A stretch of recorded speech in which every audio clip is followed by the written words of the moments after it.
Everybody, welcome to Watching Paint Dries, and we'll be starting here shortly. We got a couple surprises. It's going to be great. Mime, yes, I 100% agree. That happens all the time. Riddles in the background just said, happens to me and shows me my own stuff on Etsy, which is funny because that's how you know you made it. You're the new Apple of dice boxes, Riddles. I hope everyone's doing well this morning. We're going to have a ton of things to talk about, a couple of new products, and then, of course, we brought something new. Since Christmas is around the corner, we are doing something a little bit extra for this month's Raffle. 12 days of Discord. I have so many comments to go with that. We'll be live here in just about a minute. Enjoy a little bit more music, and we'll get this thing kicked off.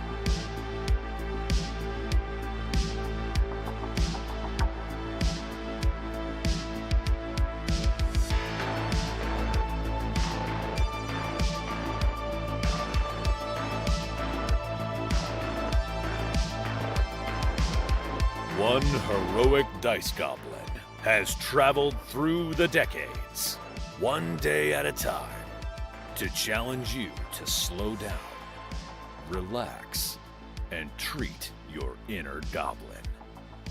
This is Watching Paint Dry with 88 Riddles.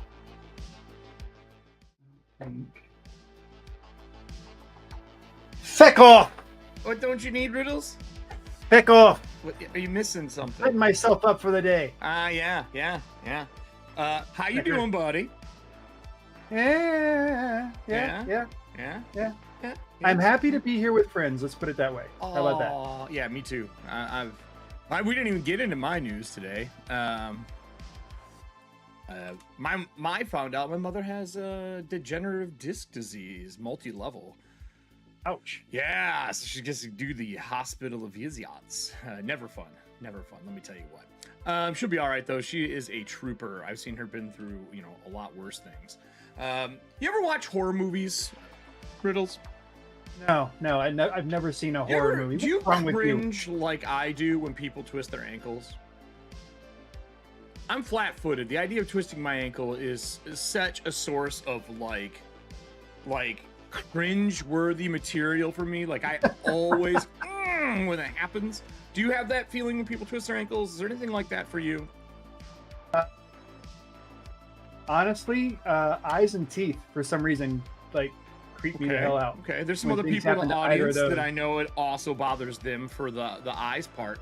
Allie's mentioned that on some of our shows. So my mother slid into home base when I was about 18 and turned her foot the opposite direction. Yeah, see, that's a little different. That's not just twisting your ankle. Wait, now I know you can dislocate and stretch ligaments and fuck stuff up. By the time they got in the ambulance and rode home, the tendons in her foot had pulled it back straight, and they just pushed her ankle back in place. I have never wanted to vomit more in my life, and I have seen horrible things happen to people, from gunshot wounds to stabs to falling off buildings. I've seen horrible things. That moment is scarred me for the rest of my fucking life. So Mom, I'm sure you're gonna be okay if you're watching this later. Give me a shout. On fun topics, Riddles, we got some stuff today. Oh boy, do we! You got to see the new Marvels. Yep. Which you said was good, even though yes, I will tell you, the strike proved without having your actors pimping your shit, your sales tank. The only thing is, it's having a negative on the ripple rise effect, now. though. If you look at this week's numbers, the sales are better than what most other movies. There's not that drop off. There's actually a bubble of That like has to do with how things are promoted. Yeah, but but it's the word of mouth. The word of mouth is helping because there's a lot of people that have gone and seen it that loved it, really enjoyed themselves. It's a fun movie. Oh, I'm It not is saying fun. it's bad. That's not my point. Yeah. That's not my point. No, I know that, but point yes, was the you're strike did absolutely its right. job. Without one of the things that people are not talking about, like with there's two things people aren't talking about with this movie. The first one is exactly where you're at. The SAG after strike that murdered all the promotion work that you would normally see for any big budget movie. Because it's So not it their hurts the word of promotions, mouth. it's the actors You don't promoting. get fan bases built into it. Yeah. You don't get them excited to go see it on opening night. They will eventually go see it, but that excitement's there, Yep. not there. Yeah, the that initial buzz. numbers that all the C-suites make their judgment calls on, unfortunately, are that first week and then finals. Yep. The biggest problem comes out of this is now we are seeing Disney is merging with Hulu. Yep. And like, I guess at the 1st of December, there's no Disney Plus app anymore. That I haven't heard. Yeah, my understanding is it's going to be like this weird merger piece. So we don't know if like the Disney Plus app is going to become a Hulu suite. Well, fucking, they have been very weird about it. Disney will do what Disney wants to do because they've spent so much money on streaming that they are actually kind of in a bad position that if they kept doing it, it's just they're taking it on the chin constantly. So that's news information. We don't know the rest of Marvel's like 2024, what the fuck we're doing. They released a new slate. As in the last like 30 days? Yeah. Okay, because Yes, they were saying we weren't going to see shit for a while. Because So. well, it's gonna be a while before we see another movie Oh, or series. so they pushed But- everything out of 2024. So the only thing Right, left is right. Deadpool. A lot of movies got pushed back. So that Yeah. they released that new schedule of where things are landing after, the delays. And the delays are not a bad thing. The delays absolutely needed to happen. This strike needed to happen for these people. So I am very happy for where they landed. I don't care about that at all. No, yeah, I don't know how it's going to work, Mime and Scott. Like, they're saying that Disney Plus isn't going to be Disney Plus anymore. I know they're testing it in some markets. If they're smart, we're the last market they tested in. But they're trying to basically take all the stuff that they own, and they wanted to buy Hulu back in the day, if you guys all remember that, like how that whole thing went. So I think this is that, like, how do we become Netflix? And the only way to do it is to buy up a bunch of properties at once. And the best way to do that is to buy a streaming service that's solid. Like, if Disney bought HBO as well, or Max, whatever it's called, and the Hulu one, and stuck those together, they would be the second biggest streaming platform. Because Amazon can't compete. But the other big thing about Marvels that a lot of people are not talking about or missing is that it had the largest opening weekend for any African American woman director. Wait, for what movie? Marvels. Oh, really? I didn't know that. I don't even know who directed. I haven't looked into it at all. So right now, and obviously this puts her on pace to be the largest grossing single movie for an African American female as the director. So that's pretty cool, man. That's awesome. I wish more people were talking about that, honestly. So here is the article that I found on it. Comments for Disney CEO reveals Disney Plus as we know it shuts down in December, tells parents to prepare. So I think we're just going to lose a bunch of things. They're pretty quiet about it. I'll see what happens. I'm not stressing it. I've got both Hulu and Disney, and HBO. I'm covered on all those fronts. I give no shits at all about what happens with it. Look, to me, like, entertainment's entertainment. I love it. I love being entertained. I love watching it. If they fall off because they've been doing something will fill the spot. And not everything that has been on Disney Plus has been worth watching. Speaking of, well, they're advertising What If season 2 for December. Yeah, that's been slated for like 3 years though, or something. Like, it's been. I mean, you can't advertise it on Disney Plus if there's no more Disney Plus. It's not that Disney Plus is going away. What we know is Disney Plus is going away. It's going to be the Hulu Disney merger. So I think even if you're paying for both subscriptions, I wouldn't be surprised if we see a subscription go away, come back. Something's happening because they're changing how it functions, like dramatically changing it.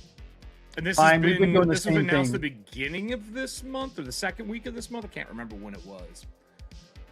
But yeah, they've been struggling in the world of streaming television. They have taken it on the nose. All years has been open For months, Bob promised there would be some new streaming service that would combine the catalog of Disney and Hulu and streaming platform owned by Disney and Comcast. So we're definitely going to see a more like app merger is what I'm guessing is going to happen. I think the Disney Plus app might go away and it might just be Hulu. We'll see. Who knows? I don't use the app. I just use the I use the app on my Fire. So yeah, I use it on TV. So I'm curious to see what happens. We'll see. Loki was fucking outstanding. Yes. Did the movies tie Loki together was like you thought they amazing. were going to? The movie and the series? Because you were thinking that they were going to tie together the Marvels and Loki. There is it's a loose tie-in. Okay. I will say that. But there is, depending on how you look at what the multiverse is. Yeah. So I'm excited. I don't want to ruin. This is the first time like where we would ruin a series by now. I won't ruin Loki. The ending is too good to ruin. The ending of Loki was perfect, and it actually leads back to an original story that they did of Loki in the comics. So it's a persona of Loki that we've seen in the past in the comiks is brought to life on screen, and it's pretty freaking awesome. Well, it's the idea of the hero's journey. Like they basically gave him the hero's journey. It was so well done, man. And it's kind of funny because it's a second hero's journey he's been on that we've watched. He doesn't learn. That's the problem. Yeah.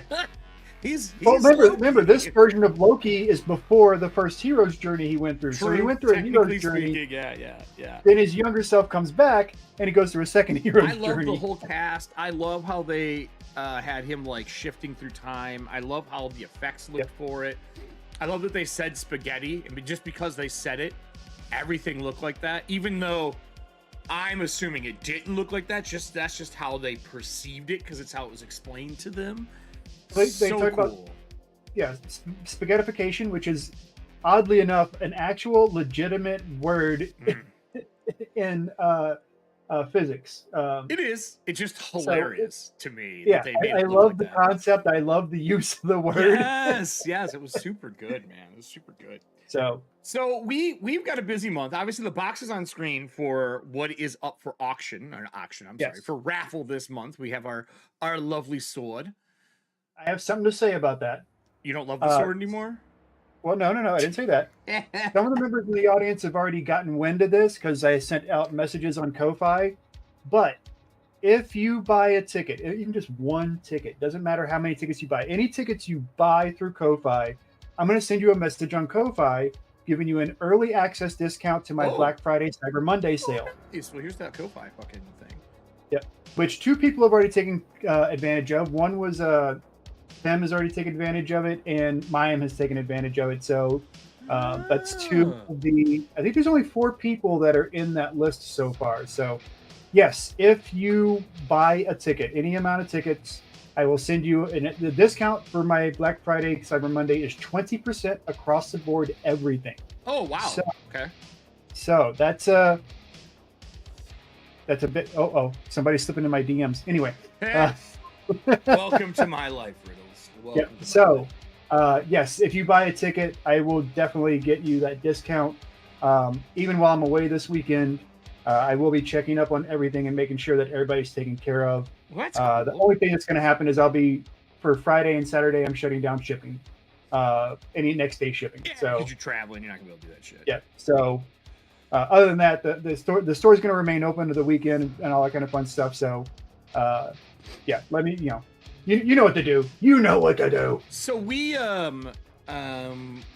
talked about having Danny from Delvingwood send stuff to us. We didn't get it on time the other week, but it's here now.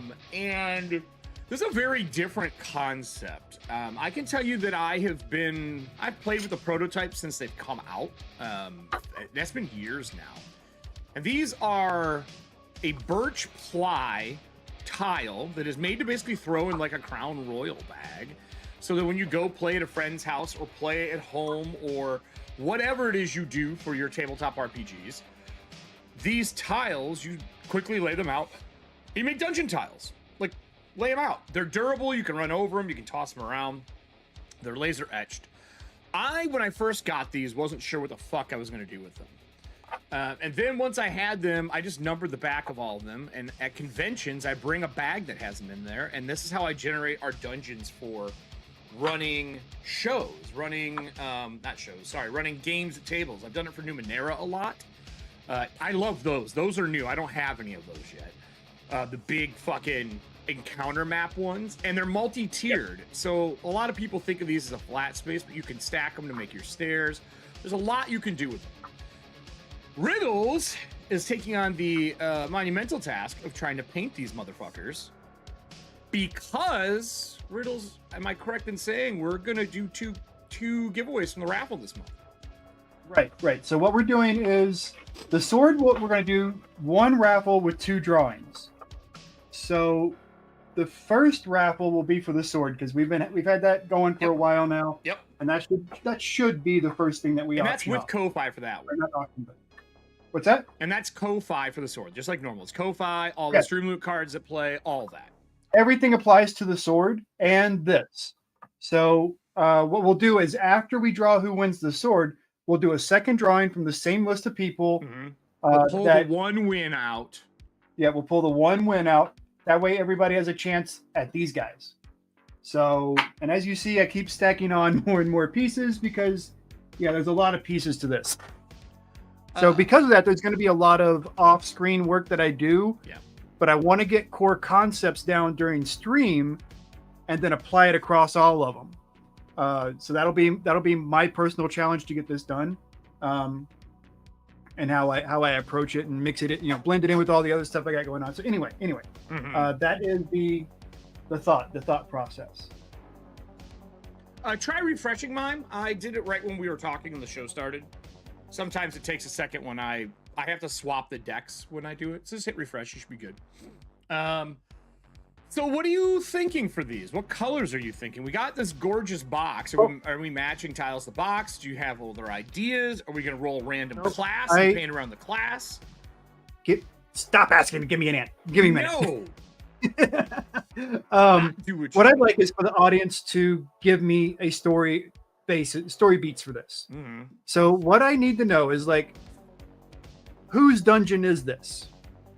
Is this a dwarven king? Is this a long lost drow? Is this a sorcerer or wizard or whatever, a mind flayer that's built their own little lair? What kind of personality made this? Okay. So that we can infuse a little bit of that personality into how I paint it. So I need some ideas. We can run with. All right. Let's do. We'll do a poll to get it started then. How about that? Okay, that's fine. So let me jump into it here and let me do a little muting. So what do we want to add for the poll? What do you want this first poll to be? All right, so how about Dwarven King? Okay, yeah, we already have a blow for Dwarven there. I don't mind the we'll say a Lilith kind of dungeon, so drow oriented. Spiders. Spider dungeon. That kind of, drow queen. Right. We'll go with, say, a sorcerer or a magic user of some kind. We'll go old school and say magic user. Going back to the box sets. That way it kind of covers all those. Okay. Or maybe a lich. How about that? Lich for the fourth one. An ossuary? Like a bone. Sure, whatever that is. A bone. Ossuary is the that's right. The old Catholic bone places. Like they have in the catacombs in France. Yeah. So bone prison. Do like a bone colored one. I mean, that'd be pretty easy, right? Wow, you painted them black, didn't you? Oh no, bone over that wouldn't be hard.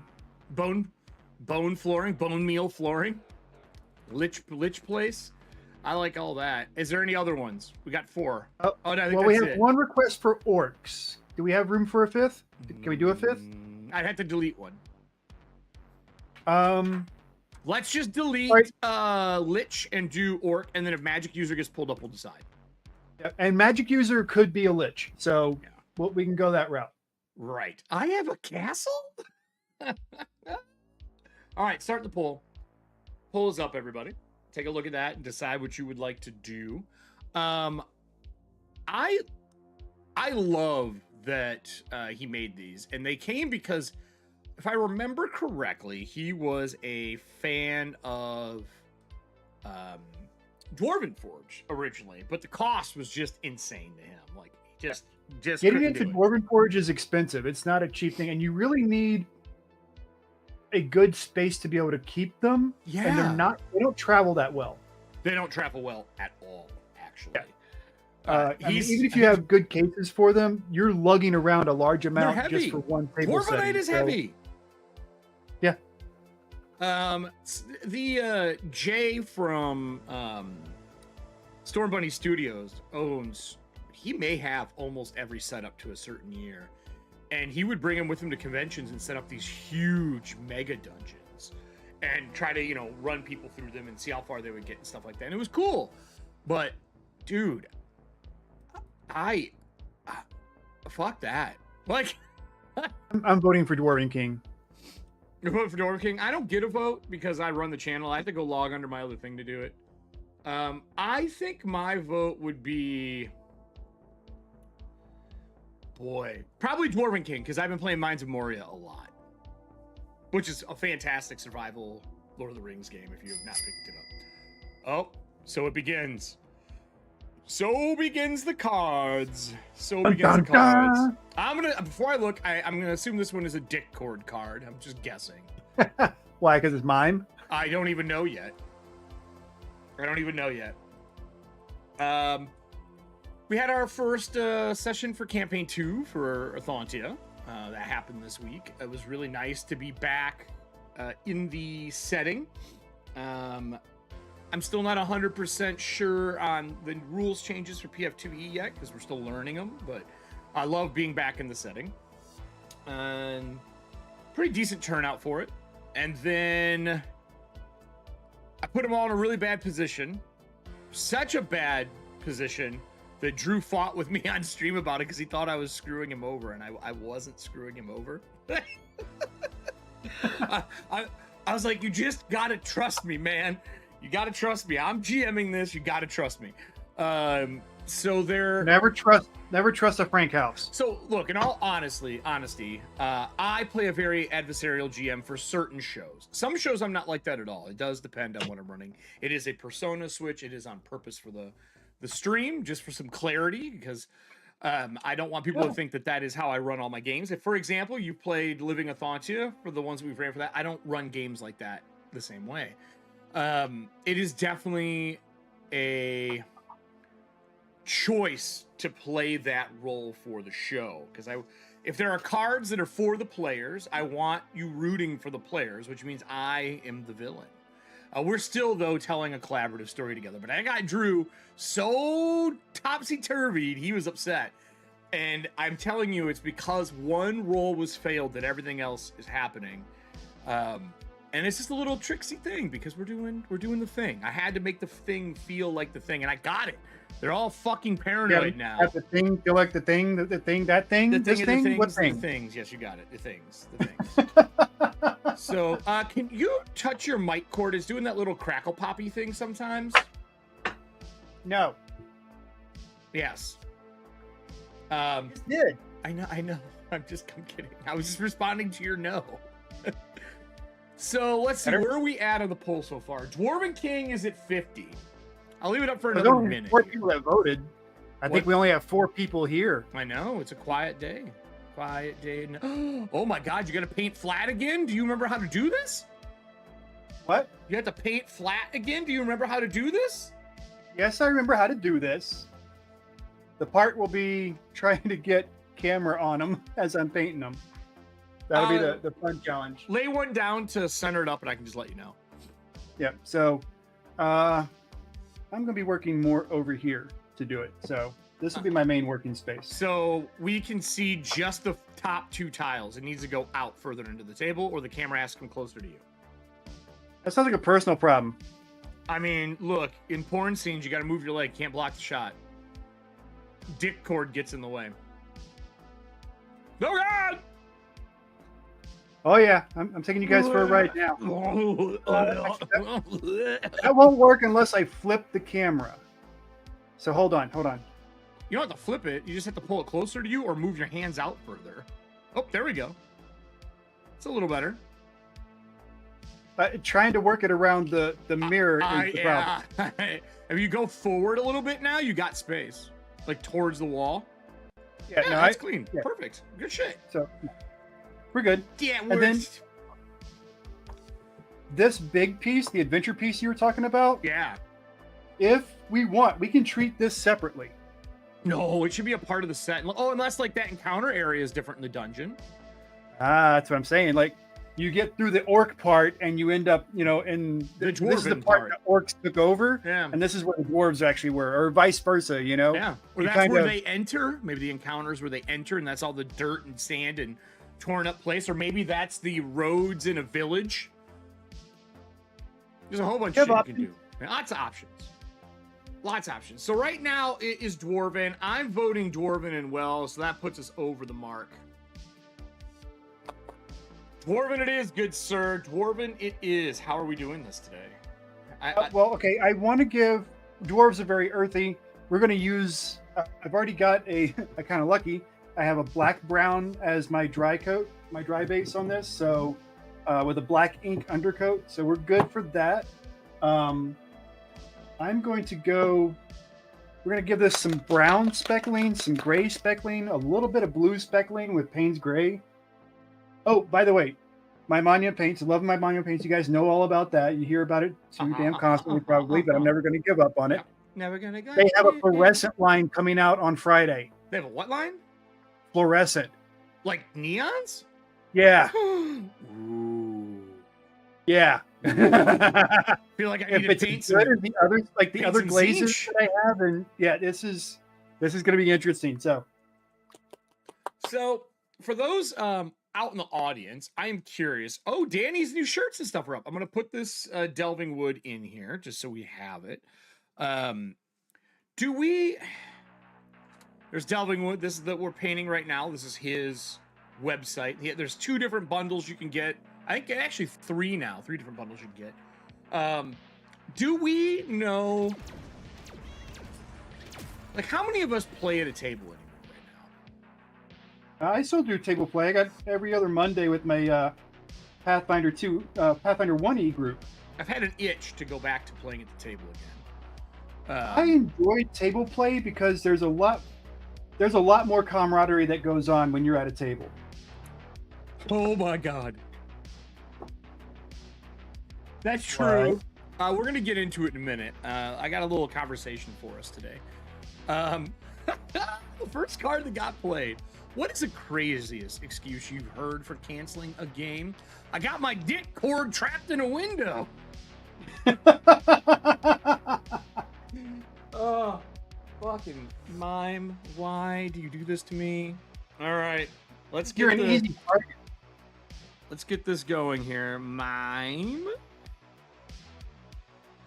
Bringing the 1. I was gonna see if we can get Danny on next Thursday for the finale for double, or not next Thursday. Sorry. Yeah, next We're Thursday off we next won't week. be It's on, Thanksgiving. everybody. But in 2, next show. Next one is, whose glasses are these? Wrong answers only. This is the Excelsior card. Mithril's so bright, Gimli's gotta wear shades. God damn it, serving hands. Good one. Oh, fuck me. That's something. That's something. So, oh, nice. I have been thinking about what I like about physical play at a table versus being digital. And I've talked about why I prefer playing digital lately. For me, it has definitely been the ease of cleanup, the access to stuff easier when you're playing online. A lot of people had the worry that when you played online that people would just dick off and play games and do things. And I've actually not had that problem. Maybe in the very beginning, But COVID really did help playing games online a lot. A lot. A Yes. lot has come out. The etiquette for being online also has changed.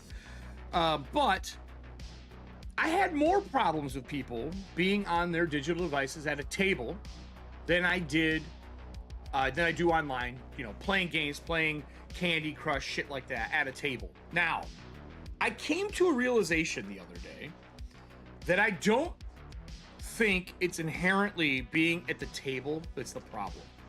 I think it's the game system. Now, hear me out on this. When a game has initiative roulette, as I like to call it, where everyone is rolling and they are not interacting on other people's turns or paying the fuck attention, they do something else. They play at their phone. Maybe they read something in a book for the game, if you're lucky, if you have that player.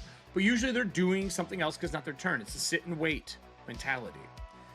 And I found that games that are D20 based, along with games that use initiative where it's the my turn, your turn with no interaction, people screw around in person. But when I run things like Blades in the Dark in person, that never happened. And I think the whole fault of it is initiative. Well, there is a workaround for initiative that I've used in the past, and I still like it. And honestly, the Marvel game takes advantage of it. It's team up. Sure. Where you can actually, like consider the fastball special like one of those. Where I you get can that. actually interact with another player and make a more powerful move out of it. And it's not really hard to implement something like that in a D&D or Pathfinder kind of party. It is to a You have point. to be creative. It is to a point, though. One, that is something that is baked into the intellectual property of comic books, right? Yeah, but it's also baked into the intellectual property that this is just a suggestion. These rules are meant to be screwed around with. No. I just mean not the game itself, but like when you're reading a comic, those things happen a lot. People don't think that way when you're playing a fantasy game. Even though it does happen, it doesn't happen a lot. Even when you watch Lord of the Rings, the camera goes from person to person. It doesn't really show a shit ton of teamwork, like Captain America holding his shield so Thor can throw his hammer off of it. That doesn't happen in fantasy that often. I'm not saying it can't. It could. It easily could. That's my point. My point is they haven't been trained for that as a culture of people to play games. They're not trained to think that way. My problem isn't so much the teamwork, which is great. I love that. I mean, I'm a Power Rangers and Voltron fan. Like, obviously, I love team up. But I think it has to do with the fact that you don't do anything. There's no mechanic and no action for you to do things on your initiative and their initiative. It's always you go on yours, they go on theirs. There's no reactions to help other people to make a conversation at the table. Reaction is actually one of the things they use in Marvel. And that exists in Pathfinder. And I think that it helps. And I will say Matt Colville has talked a lot about, he has really good ideas for combat. I may not like everything. He's very much a 4th edition fan, which is fine. It's not actually. But there is something about having reactions you can do on other people's turns to assist them with stuff. And I wish it was baked into classes more, where you had reactionary things you could do in combat and out of combat to help people. I think it would make things a lot more entertaining. Or when you get attacked, you can react. It's one of the best things about Mork Borg. It's always your turn. When you get attacked, if that attack fails, you do damage and stuff like that. Like there is something inherently great about it always being your turn. And I think that is something, if I go back to the table to run, I'm definitely running a game that has that baked into it. I will not run a D&D and I'm going to say a D&D clone. I know Pathfinder's not, but a D20 initiative scaled game again. I won't do it at the table. I just don't think it's smart. Fair enough. I've ran into too many problems with it in the past. Even Vampire and Werewolf, I had problems with people doing other things because turn rounds can get really long in heavy RP games when it's, 2 people talking and that third person hasn't seen. And that never bothered me as much because I knew that scene was for that character. And I really don't want the other people to pay too much attention because there may be some knowledge they shouldn't have during that. But other than, other than that, I can't think of anything that I must have at a table short of maps. I love having physical maps at a table. That's like my big thing. And like Drew loves minis at a table, and I've kind of fallen away from minis at the table. Just because I don't have time to paint them all. Fair enough. I'm buried under so much plastic. But is there anything besides the like chatter at a table that you think, you know, if you play online, you're missing out in person? Like, is there something that's missing for you? Missing side conversations. I hate side conversations. You know, I know you probably don't like them, but there is something about, you know, like having side conversations that ends up building. It can. This better connection between people. And you are correct. I am not a Critical Role fan, but if you watch Critical Role, they do that all the damn time. I think I don't mind side conversations in a noisy environment, but when you're playing at home, you can hear the side conversation the entire time you're trying to have a conversation with someone else, and I find it distracts the people at the table a lot. But like at a game store or at a convention, I will agree, I do like the side conversations there because you know they're engaged still. But when I'm trying to do something and they're having side conversations, and those side conversations are about the Packers, it pisses me off. Yeah, I mean, I do prefer it to be game related. It usually is. That's my problem. That's what mine usually are. You know, it's like ideas that I'm sharing, or, you know, like little tidbits and points or whatnot. You know, like, oh, we could pull this off the next round. You know, thinking of these combos. It's another reason to have something like a combo is it gets people to engage with each other, not so much just like sitting there playing the game with other people, but actually, you know, truly engaging and building this camaraderie through combined actions. Yeah. I don't know, man. It's oh, that's a bless card. I mean, somebody's getting into a fight. Who we fighting today? Who we fighting? I don't know. There's just something weird about it to me. Well, speaking of online versus in person, why don't you talk about that thing you showed me before we started the game or started the stream? I'm gonna do that. Yeah, that's on my list. I have one other thing to show too. I have two lead into it, you know. I have two other things to show. Hold on a second here.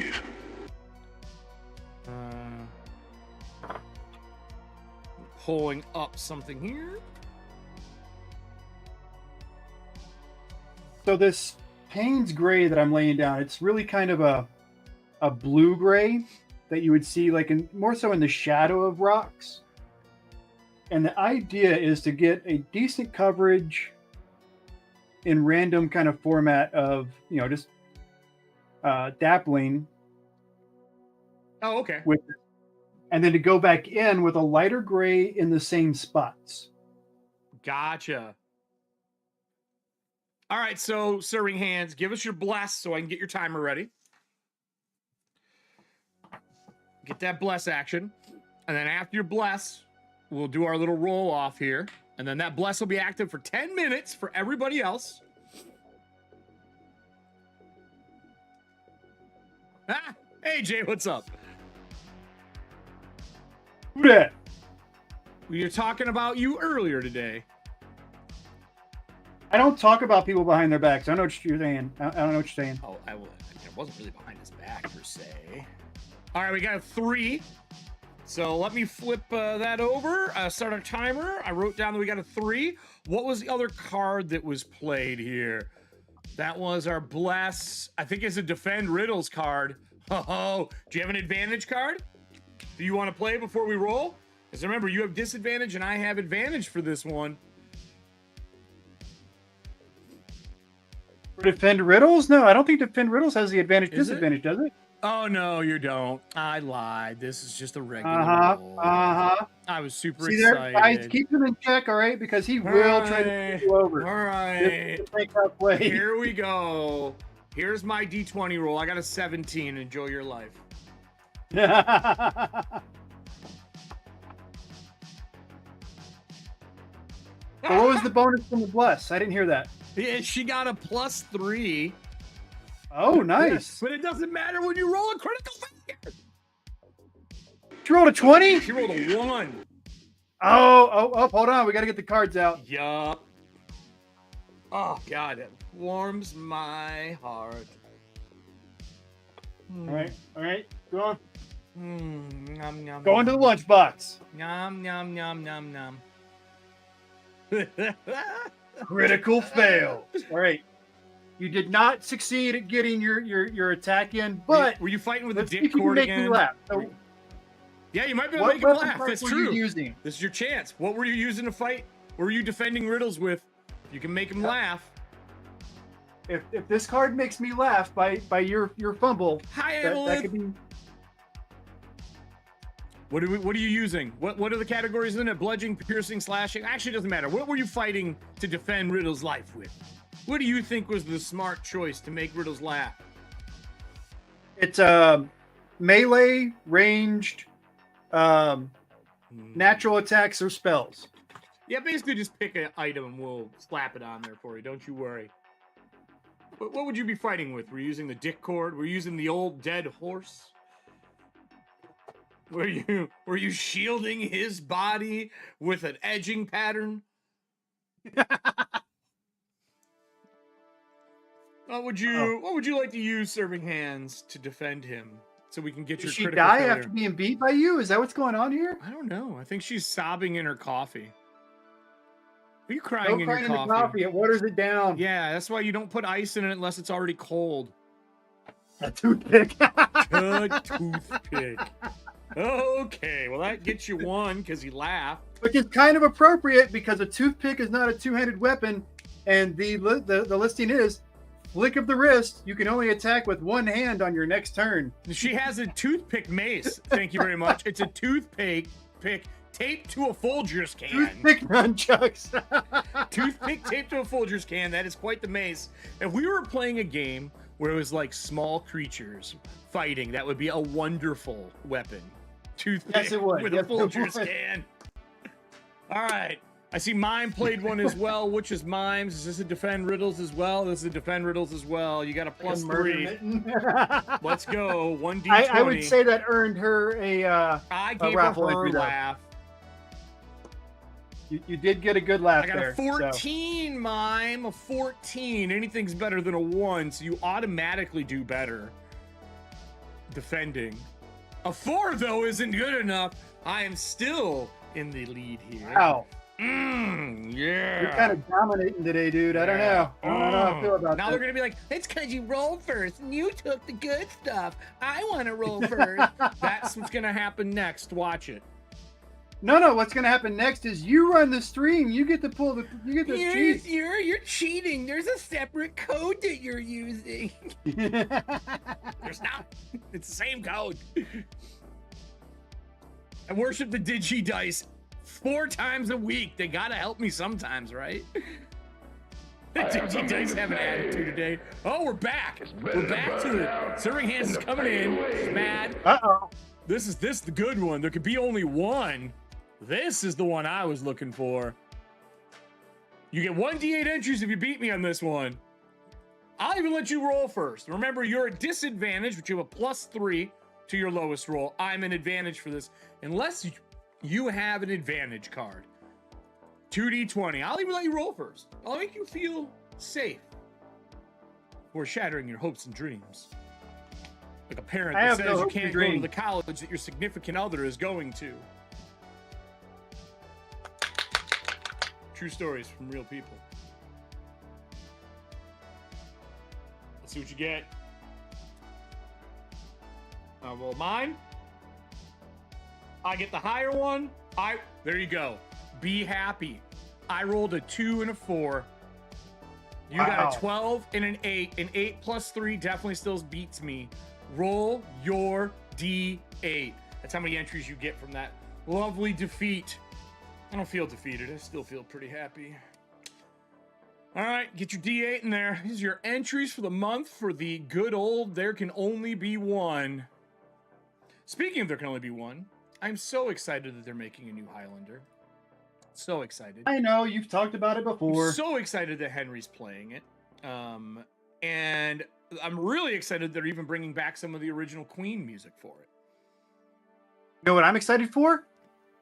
Her to roll one on I'm excited to play some Walking Dead. You know, it's funny you mentioned that, Riddles. That was part of the thing I was going to talk about today.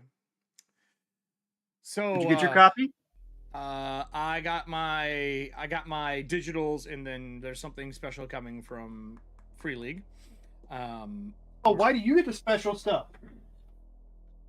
I mean, I got the little threat counter. So I've got 2 sets of dice. I had a good talk with somebody the other day. And it was about The Walking Dead. I'm a big fan of the comics. Yes. Big. Yes. But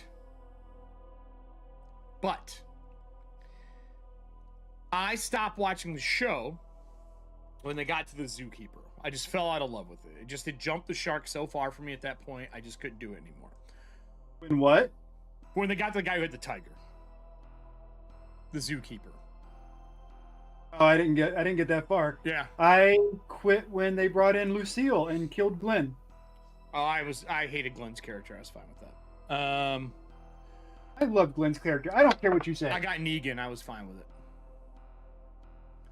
One of the best portrayal. You hated him on screen. He owned that role, and he's the most hey man, how's it going? Super fun. Oh yeah, I mean, I love him as an actor. Play that role. All right, sir. I love him as an actor. Don't get me wrong. I think he's amazing. Give me a roll. You got to beat you get 2 goblin tickets if you beat the leprechaun. What do you need to roll? Defeat the leprechaun and win 2. Roll higher than a 10, so you're an 11 up. You still got a +3. Timer still got 2 minutes. So, yeah, I did watch some of Jericho, yeah. So, I'm excited about the possibility of running Walking Dead. I'm thinking about doing it as one of my paid games. And the reason I'm excited about running is I love zombie horror.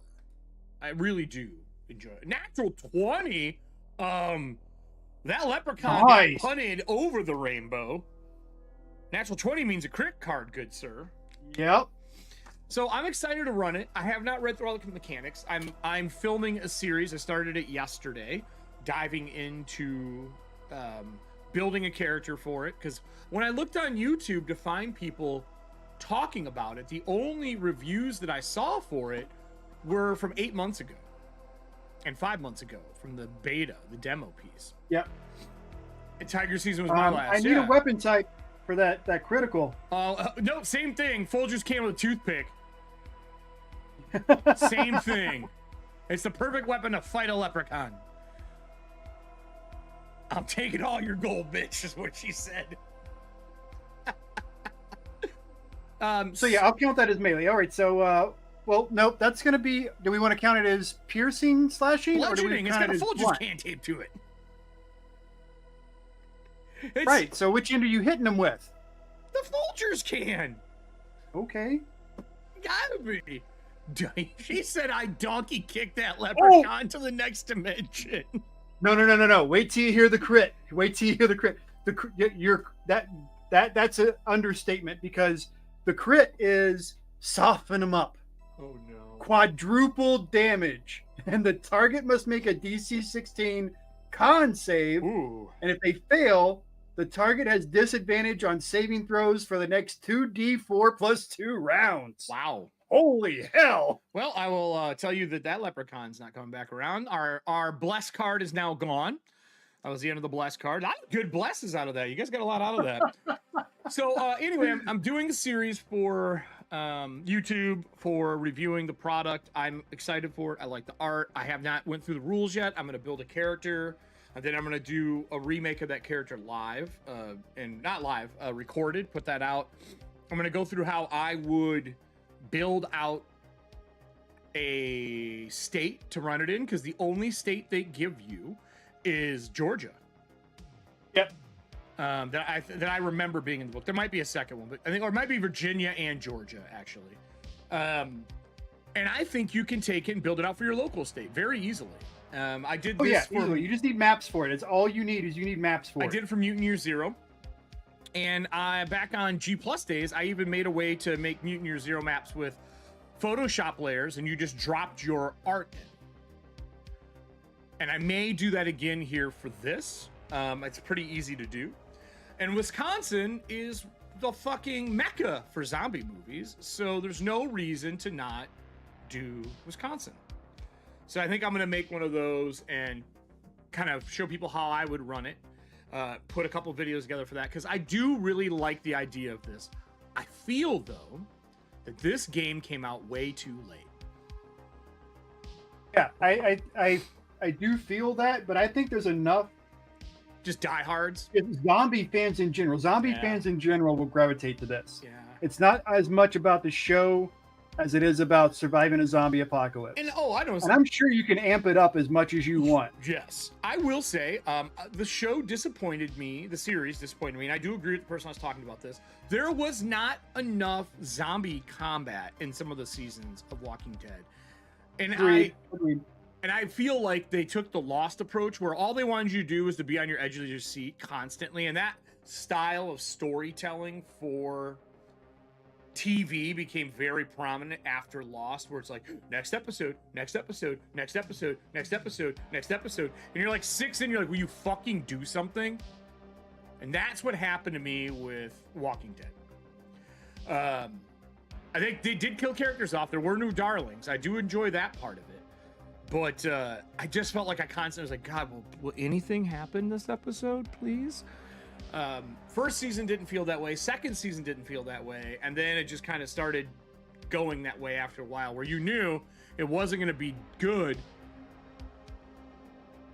until you hit like when they killed Carl off. And I know that was much through. later, but I was fine with Carl dying.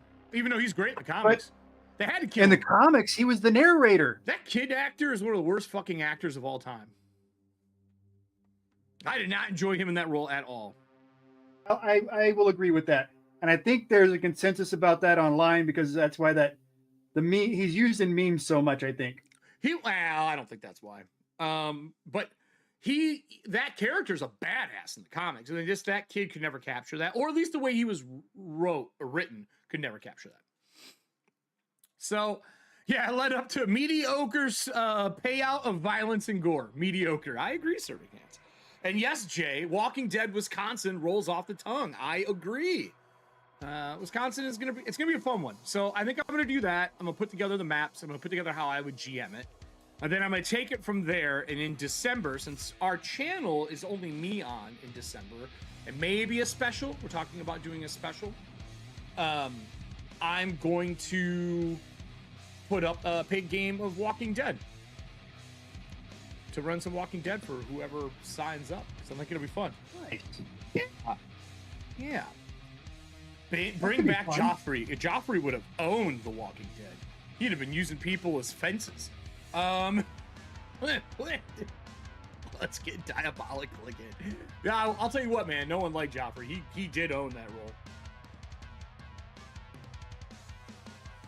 So how's your process going? So far, so good. So is this the modeling process that you're doing to kind of give that flagstone, and then are you going to wash it afterwards? Yeah, we're going to be doing a wash on the stones, or the whole thing, honestly. I'm debating right now between brown and flesh. Okay. Might do a combination of the two. Yeah, because you I definitely might need use it to splotches make it of both, pop. actually. What's that? You definitely need the wash to make those grout lines pop, or the recesses pop. But that's going to be handled separately. So. Oh, okay. Yeah, because the way the grout lines are in here, they're raised. They're etched around. So you have to paint those separately. Oh, I thought they were etched out. No, they're not. You have to paint the grout lines separately, which is why this is going to be so much of an off-screen kind of process Oh, I don't think I to would handle do that. all the grout lines, all the grout work. I think I would treat. I think I would treat those recesses as the grout. That's what I would do. It doesn't make sense Well, when you look at it. We'll see what it looks like when you do that first wash coat, because it may be good enough. You know what I mean? Look at how between each major flagstone there's that line. That doesn't make sense for it to also be stone. It just doesn't. Yeah, it doesn't. It has to be treated separately. And that's what's going to make this a long process to handle and get it all done, but I will get it all done. I wonder when we ask him for ones to paint, if there's a way, because that does, I wonder why he did it that way. That would be a great question for him. Why the grout is raised versus being out, because it's not adding strength to the piece. You know what I mean? No, but it's etch time. Guaranteed it's etch time. No. You're talking about almost tripling the etch time to do that. It doesn't matter with what he's got. I've seen this setup. It wouldn't matter. I'm curious. Right. I'll have to ask him. Because it does make it painting is extremely annoying to try and paint. Yeah. Not gonna lie. I'm curious if my old ones had that, because I have some of the original ones he made way back in the day, like when this was just a glimmer, a baby in the eye. I'll have to look. I like the flagstone style, or the brown and gray style, though. It looks good. It's about to get a pop of light gray, so... So while you're doing that, I want to drop something in chat. We've been talking about a lot of tabletop gaming. I would have to look again, Blacksmith. I don't remember offhand. I took yesterday off, so if you posted it yesterday, after the 14 days of prepping the shows, I wasn't online a lot yesterday. I just kind of decompressed. But I will look at that in a sec. So there's a new Kickstarter. We don't know this person, nothing like that. I'm excited for this. As someone who does run online a lot, and I'm a big fan of not having a GM screen between me and my players. I know that is not for everybody. I know that.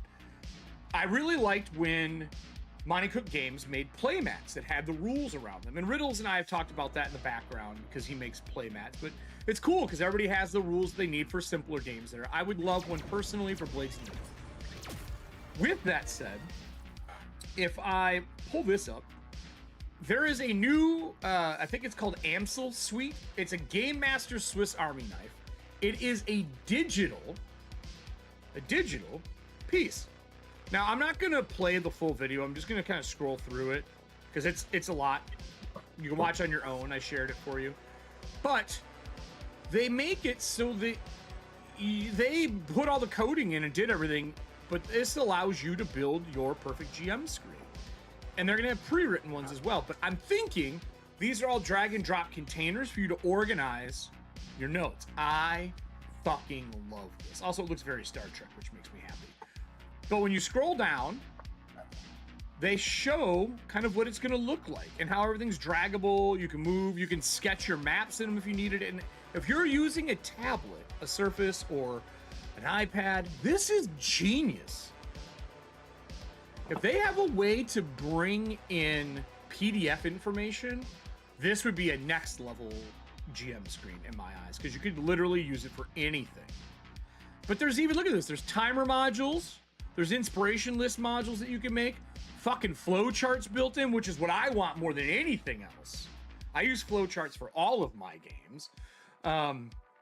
This is great. It can also lay flat and it doesn't take up a lot of space. And it solves the problem that every GM says why they have a GM screen. So they can't see your notes. This solves that.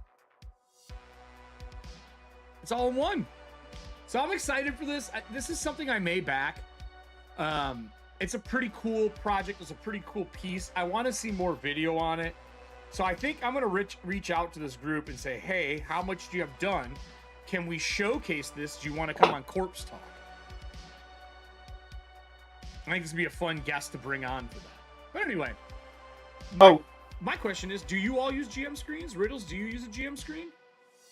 I will use a GM screen as a quick reference for rules, because there's some books where it's cumbersome to go back and forth between the pages to find what you need. Whereas GM screens have a tendency to keep a lot of rules in one place for me, where I can easily go like, okay, so a quick this is my reference for you. You use the quick reference aspect of them. I lay them flat. Exactly. I don't even stand them up. When I GM for stream, they're laying flat below me, and I have like books and shit stacked on top of them. Quick, I just want to showcase what I'm doing here. I don't know if anybody's really been paying attention, but so I've got that modeling of what I did was I have that black brown base. I've got the brown. What? As I thought you were gonna do this. Yep. The brown on top of that with a little bit of modeling. Then the blue, paint, what they call Payne's Gray modeling. Then the blend of a lighter Payne's Gray on top of that. And now what I'm doing is it's kind of like doing, I don't even know how to explain what this is like, but you're just getting an amount of paint on there in a very chaotic fashion and then smudging it. And it gives you this very organic kind of vibe of where things are on the stone. And it's something you can do with flat pieces. It's a lot harder to do with minis, I'll tell you that. Yeah. You can do it with minis. You just have to kind of... Well, it's an old canvas technique. Yeah. Canvas it is an old canvas doing technique. faux stuff on walls, like painting for walls. It looks like you're dropping pigeon shit on it and wiping around. Yeah, basically. But the pigeon shit is still got some... little wetness to it. Little yeah, wetness. a little wet. Little wet. I like that wet shit. Yeah, it makes a big difference though, because it takes all of that work you did to add like color and depth, and then it literally is like wet blending. Yeah. So yeah, But this I is like how it gives you some hot spots still, because you got the big areas of it. Yeah, that looks really good. So that's what you end up with. It's a much more natural look for stone. Yeah. And you can use a lot of varieties of colors for this. It's a very flexible kind of process. That's how I did my Grayskull one. It was very not surprised. Process. I learned it from doing terrain. Yeah. It's a very, very handy for that kind of process. All right. And I highly recommend just using a very cheap, big, fat makeup brush. Yeah, 100%. Yes. They're because it's soft and they do the job well. Yep. And they've got huge coverage. I mean, it's hard to find a paintbrush made for dry brushing that's this big. I mean, that's a pretty good sized brush there. Yeah. And you can get them cheap on Amazon and shit like that too. Oh yeah. This is a bamboo handle set that I pick up on the regular whenever I need new ones. It includes like that big guy, this little guy here. Yep. I have a very similar set like that where I reorder them when I destroy them. When I was doing terrain, I would eat brushes alive. Yeah. These brushes will last you a lot longer because they're just meant to be beat up anyway. Yep. They're designed for that. So, I mean, makeup is not a gentle process, people. Blacksmith, I don't know if you want my answer to this because I'm a GM and I am not going to be friendly on the fact that you even think this is okay. So Blacksmith put in chat. So there's a first level spell, Catapult. Now that spell says I'm allowed to jettison an object that is not worn or carried. Some would say I cannot see the heart, but yes, that catapult does not require to see the object you are throwing. So by knowing that, and it does not break any rules, I can send a heart flying. You are 100% playing 3.0 manipulation of rules. And as a GM, if I was running Pirate Board or Mork Board, sure, fuck it. The phrasing of it is particular, and it defeats that idea. It says object. The heart is not an object. It is a part of a being. You can't eject a heart and carried. It's both. Yeah. But let's try. I do love creative spell casting as a joke. Oh yeah. My favorite thing of all time is when players try to create water in people's lungs. Or heat iron in people's bloods. Yeah, those kind of things. But no, you cannot do that. Take your spell casting elsewhere, good sir. I did see that TikTok as well, though. I did see it as well. But if it's Mork Borg, I would grant you an omen for creative thinking. Yeah. There's certain games where that really fits in, and there's certain games where that's like, no, not really. But Mork Borg, where you hit a button to generate a new character. Could you imagine if you made a character and that person says, I cast Catapult on their heart to kill the monster in front of us, rips the heart out of the level 0 character, splatters it and kills the rat, and you hit generate for your next character? Fucking, that would be an epic moment. You know what I've learned, I think, Blacksmith, just now? You're playing the wrong games, homie. You should be playing Mork Borg. Your brain is built for it. Reached out to them this week. I haven't heard back yet though. There's no like contact emails on their website. For what? So I had to reach out to them through social, and I don't know if how often they check their socials or anything like that. Pirate Borg or Morkborg? I would, huh? Pirate Borg or Morkborg? Morkborg. What do you need? Because I really love the idea of doing some of their artwork on coffins. Yeah, I'm genius. I'm already in process for you to get the handoff. Because me and Pele right now are trying to. Yeah, I know it was a joke, Blacksmith. I'm trying to line up getting him on Corpse Talk, and the time zones are just fucking weird. We're 7 hours apart. So I'm probably gonna have to like pre-record it or do it really early in the day, which I don't care. I'm fine with that. But I'm gonna ask him during that for you as well. It's like, I got another thing we're interested in doing. I sent a picture of the one Blades in the Dark and the Thontia one just to give them an idea. So he said he's always interested in doing collabs. So I just need to get him in front of me so I can talk. I can also, when he gives me information, I will loop you in and just get an email to you with it. So okay. Well, 100%. I would fucking love. I want the heretic on a fucking coffin. Well, hands up. I love that piece. That's one of the pieces I'd love to see. Yeah. To utilize. But he's the artist who does them all, so he's the guy to ask. I don't know if you saw the photos I did yesterday. But what? The triple box with the Walking Dead. Hold on, I'm gonna send it to you in Discord. Okay. Yeah, I'll pull it up online.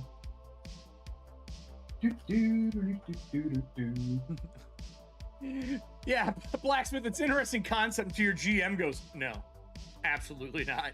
But in Morkborg, yes, absolutely yes. There's a lot of games that reward creativity like that. Indie games. Blades in the Dark.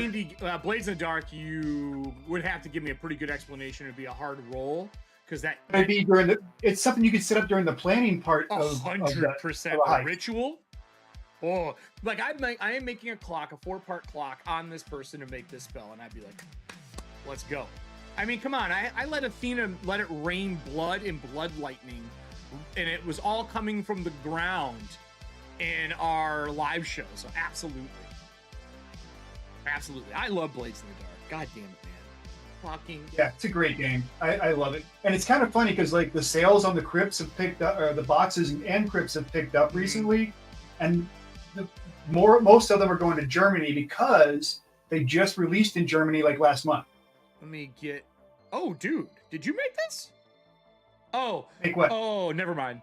I thought that was when I first glanced at it. I thought it was a cover. But it's the inside. So here, let me pull it up for everybody. That's super cool. So this is one of the triple vaults from Elderwood, and if you get the starter set from Walking Dead, you get a set of the regular dice, you get a set of stress dice, and you get the threat meter. Right. And the whole combo fits perfectly in a triple set. And I've got a zombie design already on the way. It's like, yes! That's super cool looking. Yeah. I hope it takes off, man. I mean, Free League doesn't fuck around, so. Yeah, I love what Free League does. I've enjoyed it all thus far without any issue. Yeah. I also love Deathmatch Island coming up. Yes. Very excited for that one. John has been like very supportive of it, so because they're using his rules as a basis for it. Yeah, Forge in the Dark, yeah. Yep. So yeah, I'm excited. Serving hands, relative, good timing. What's the best time to bitch and whine about zombies? Every episode of Watching Paint Dry. I'm going to reiterate something from earlier in the stream because I know we got some more people in right now, but anybody who buys a Golden Goblin ticket on KOFI gets early access to my Black Friday Cyber Monday sale, which is 20% off everything in my Etsy shop. So as soon as you make your purchase, as soon as I see it, I will send you a message on KOFI with the discount code. 2 of the 4 people who already were in it, I sent all of them theirs. So 2 of the 4 have already used their discounts. Yeah, so it's just a way for you, like anything I have in stock that's already painted or my one-of-a-kinds, those are also on the list. Oh, shit. So if you want any of those before somebody else snags it during the sale, you have a chance to jump in early. Just saying. It's an option. You don't have to, Speaking of creative spell casting, Oh shit. if I could cast one spell on me, what would it be? An anti-zombie protective bubble, just to watch them bounce off one by one. Sanctuary is a fantastic spell versus zombies.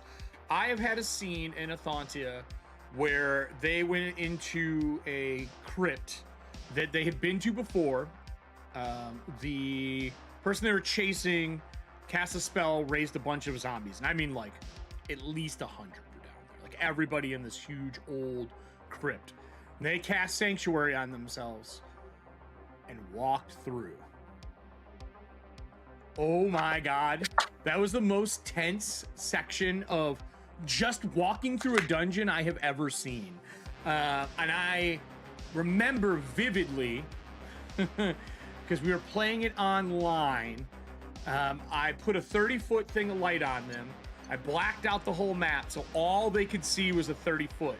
And we had played that session like maybe like 5 to 10 episodes before. So I made them remember the map. Remember the map. Woo! That was spicy.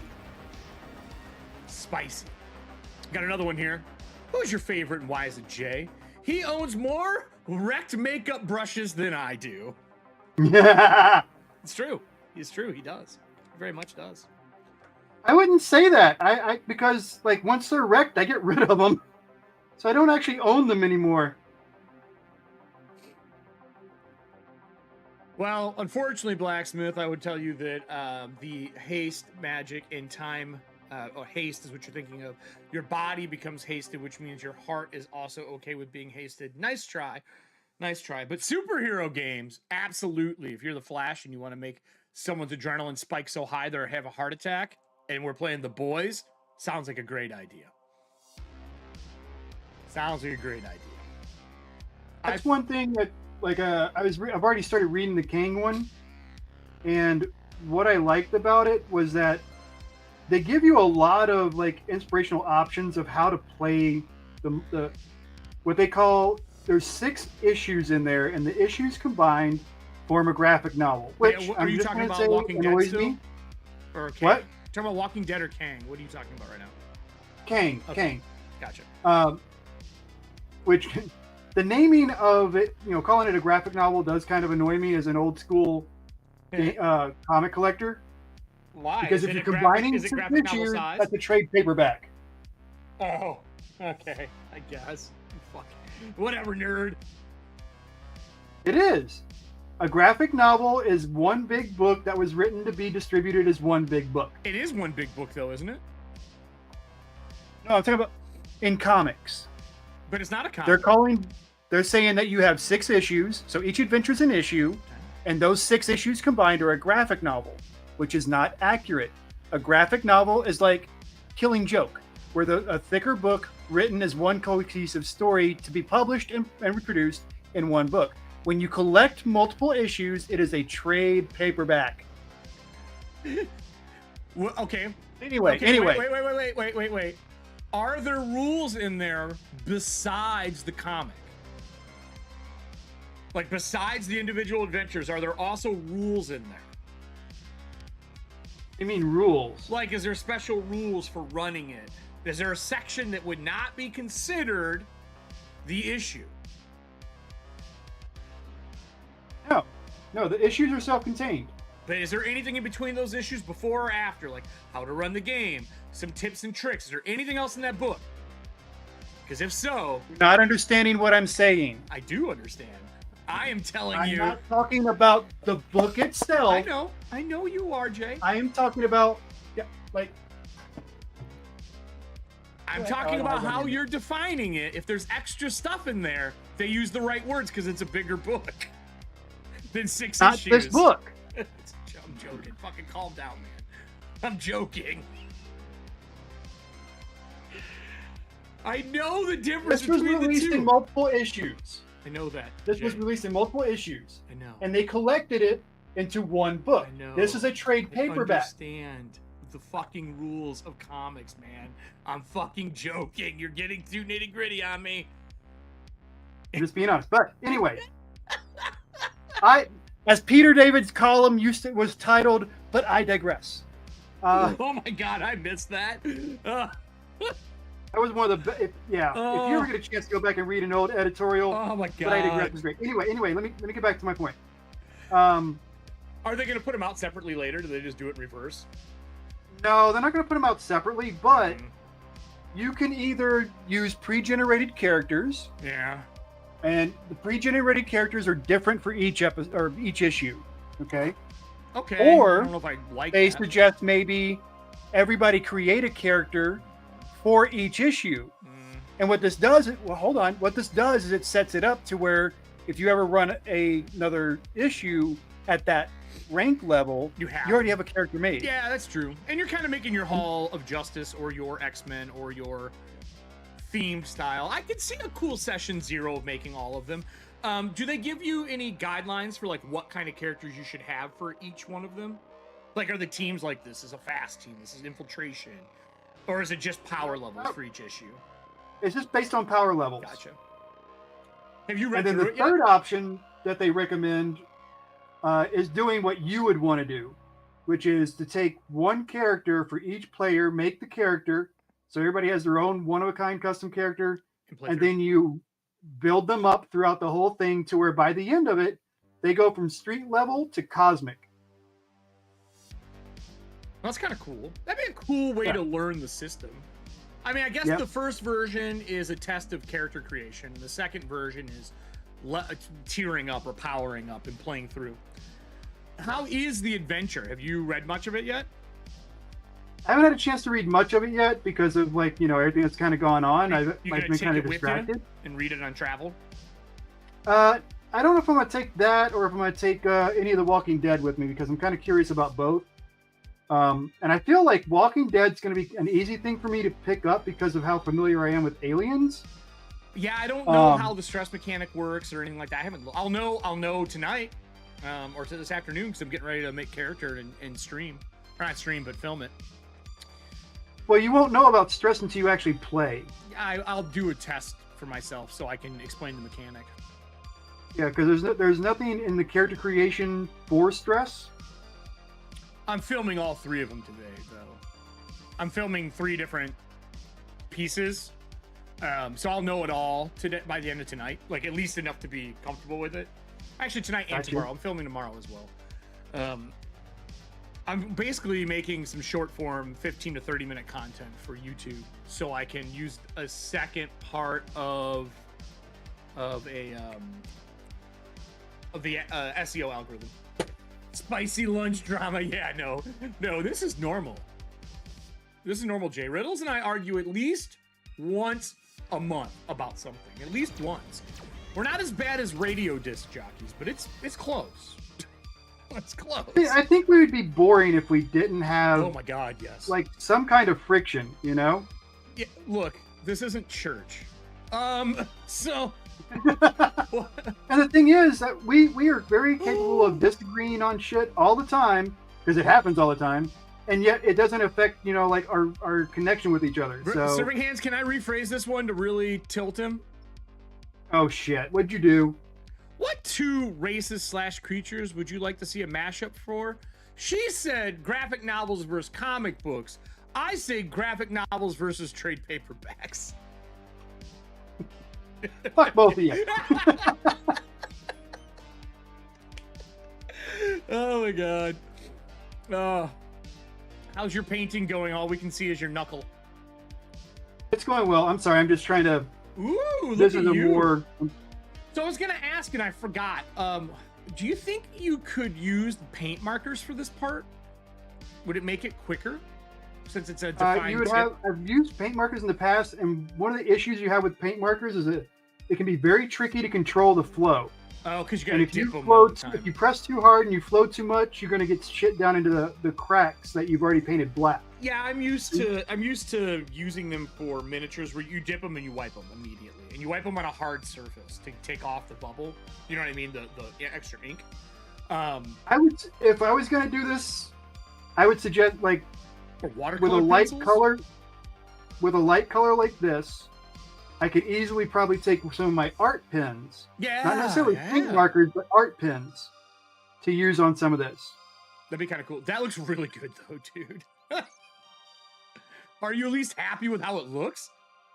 Oh yeah, the stone came out great, and once you put in some of this, the grouting colors, and I'm kind of Dude, that looks fucking dope. I Right? want to play in It Moria breaks right up now. that stone and makes it kills any patterning that I might have had in the stone. I'm gonna go to the full cam there. Yeah, dude, those look so good. So much better than what I was, than what you would think. Yeah. And actually, I didn't turn this light on today, so we can turn that light on and give you a little better. So yeah, and then the idea after this, which I can actually, we have time, right? Yeah, we got time. I'll do this 30 now. minutes still. Oh yeah, the thing on the left too. So those who don't know, the tiles, the only things that vertical currently are the doors. He has little frames and doors that go in. Yep. So like you have this little guy here, And goes with that, and that's how you have your doors. Yep, you can put in between, or you can set it on it. I usually put it between just to stop them from moving, like between two tile pieces, like. Which goes like that. Yep, and you just stick another tile in the back, and then you got a full piece. Yeah, exactly. Yep. And then these are meant to either be pass-throughs from level to level, or to represent trap doors. Yeah, because some of those on the back of them, I don't know if he's done it for this set. Some of These are blank for me, so. The little square tiles sometimes on the back have a trap on the other side of them. Like Yeah, a this is spell blank. indicator. Yeah, they're blank on those. Yeah. I have a couple that have the double sides. I think that's his bonus packs that you can get, which are super cool.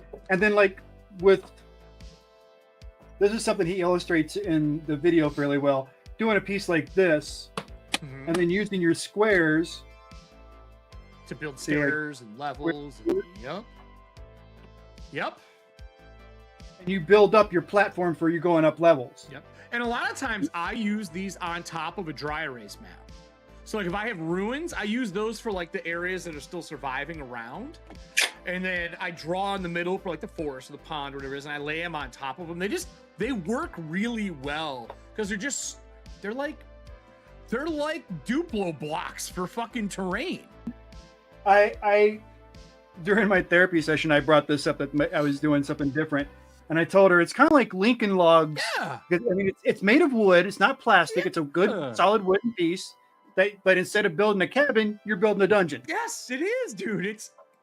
And they sound cool. They sound good. There's a satisfying sound when they hit each other, when you like throw them in the bag and stuff. That makes me really happy. Like when you dump them all in a bag. Obviously, you're painting them right now, but there's just something about them. I've always really enjoyed using them, and I've used them for a couple of years now. All right, being that this is Dwarven, do we want kind of a ruddy brown wash, or do we want a deep brown wash? How would you describe the ruddy wash? Is it reddish? Yeah, it's got a little bit of red to it. So you can see like there's a brown versus a flesh, basically. I feel like it would add some warmth to it if we use the ruddy. And since they're miners, I feel like there'd be rust in areas from like equipment and gear and finding iron ore. All right. Do you have any, side note, do you have any of the textured rust paint? I don't have one that's rust colored, but I do have textured paint. I thought about using textured paint, but I'm a little nervous about it because when you go to put it in a bag and you're carrying it around, that texture is going to get rubbed off and knocked off. Yeah, that's true. I thought it'd be cool to see it on some of the, I guess if you weren't throwing them in a bag. Right. Mine currently, or if you're keeping it at home and you're always playing at home. Yeah. Yes. Put your lichen on it, your moss, your grass, all that kind of fun stuff. Could you imagine if you dressed them up with fucking moss and lichen, and it looked really I was cool. thinking about it because I mean I have it right here. Maybe you do like a tile that way to make people happy. You mean you, not people, but you. I don't know. People might like that. I'm not the only person here, motherfucker. How dare you? How dare you assault my sensibilities? How dare I what? Huh? How dare I what? My sensibilities. They're important and impervious to your emotional battering. They are like Jenga tiles. That's very true. Yes, I love Genesis, actually. I think the Genesis system is quite fantastic. Right, so that is an example of what the brown would do. Is that the ruddy or the regular? The ruddy. And that would be over the stone as well? Yep. Or are you going to I can rub it a little bit more and bring a little bit more of that cool tone out. Yeah, no, I think it does too much. What about a cool wash? What about something that's not brown? What if it's like a blue or to color the stone more? Now that I've done this one, I'm going to have to redo it. I mean, you're the one. It is a trap one, though, so I mean, it could be. You painted it that way. I didn't tell you to do it. What if we didn't want that one? What type of test is that? I can easily replicate. I'm not worried about that. I'm just curious of a colder color to bring out the stone, or because that looks really muddy on screen. Maybe it doesn't in person. No, there is definitely a muddiness to it. So I'll have to Can you lick your redo finger that and one. wipe it off? You'll end up rubbing some of the other stuff off. Oh. I check for traps. That tile seems off. Well, what you do for those? So In a video game, that's exactly what it would be. If you saw a tile of a different texture, oh, that's got to be a trapper. I got to hit it. So there are little tiles that are little wooden doors for trap doors. The other thing you do is when you have that and it's going to be a trap, you put a regular tile there to start. And then if they find the trap, you hot swap it with one of those tiles. And then they know it's a trap from then on out, which is pretty fun. I think this for Mork Borg too, running Mork Borg with this, or Orc Borg, which is a new one coming out. I found out from Alchemy. That'd be a really fun way to use these. But why has no one made Dwarf Borg? I don't know. Seems like it's a requirement at this point. I am gonna say I love when people do, because Mork Borg is an open license, and I love when people do accessories for open licensees. I hate when they rush it to market and you find all these issues with it because they didn't play test it ahead of time. Oh, you mean like missing monsters, you mean like typos. What's that? You mean like Pathfinder 2E remastered? I haven't looked at that one yet, so I don't know. But yeah, it's just that annoys me. That really really annoys something me. with a Mork Borg title? It was a recent release. I don't want to say it online because I don't want to like nick the company or anything. But it's like, when you put a chart in there of like, okay, you got to fight these monsters, but you don't give us stats for those monsters. What are we supposed to do? You put an item in there. I'll ask you after the show, so you don't. You have an item in there that you can buy as a starting equipment, but there's no cost because it's not in the cost section. Yeah. Right. I'm aware. It's not part. It's not part of the original Mork Borg inventory, so it's not there either. Right. So you have no real reference of. All right. Well, how much am I supposed to make the player pay to buy this? No. I will talk about the Pathfinder Remastered. It is a question for the audience. I grew up playing miniature war games. I love them. I played them a lot. I miss them dearly. We talked about this in the show, when I got laid off from my job when we had that depression in the early teens, I spent a lot of my time at the 40K store, the Games Workshop store. My buddy was the GM for that area, the store manager, and I learned to really hobby in a different way. And it was therapeutic for me, just like painting is therapeutic for me. So, with that said, I am used to errata. When 40K is out, errata happens. You print the errata sheet out and you put it in the back of your book. Okay? That's normal. But the system's been out for a while. I asked for an errata sheet. I asked for some kind of update. I asked if they were going to re-release it with updates. We're getting to this stuff. I got no answer. now, and this is my hot take, and this is pretty spicy. I understand that the OGL debacle happened. I was deep into it at that time working for companies. And I understand that the Orc license is coming out, and it is out now, and that Paizo made a decision to reproduce Pathfinder 2E into Pathfinder Remastered to chop the OGL out, not so much to be safe, but so they could 100% divide themselves from it. I understand that there are printing issues right now, that it is hard to get paper, and that when D&D goes to print, a lot of those resources are going to get used up because it's $1 billion company, not $1 million company. And their production line is going to be huge. With all of this said, Pathfinder Remastered, 2E Remastered, is exactly that. It is a remastered piece. It is a new coat of paint to get rid of the rust and things of time. Well, this is only a 5-year-old system. It's not that old. But when you take on the monumental task of putting something out, and launch day, which was yesterday, you have a huge errata list for the core player book. And a lot of them are the things that people were pointing out because you already went to print 3 months ago. I gotta ask, when you are making rules changes like this to like death and dying and some other big things like how the skill works for jumping, wouldn't you have a change log or a track log like you do for video games of things that you change to make sure you go back and check them again and read them aloud and make sure they sound good? Because there's like 40, I think, changes to the errata for the core rulebook that fixes problems that they already tried to fix by making the remastered.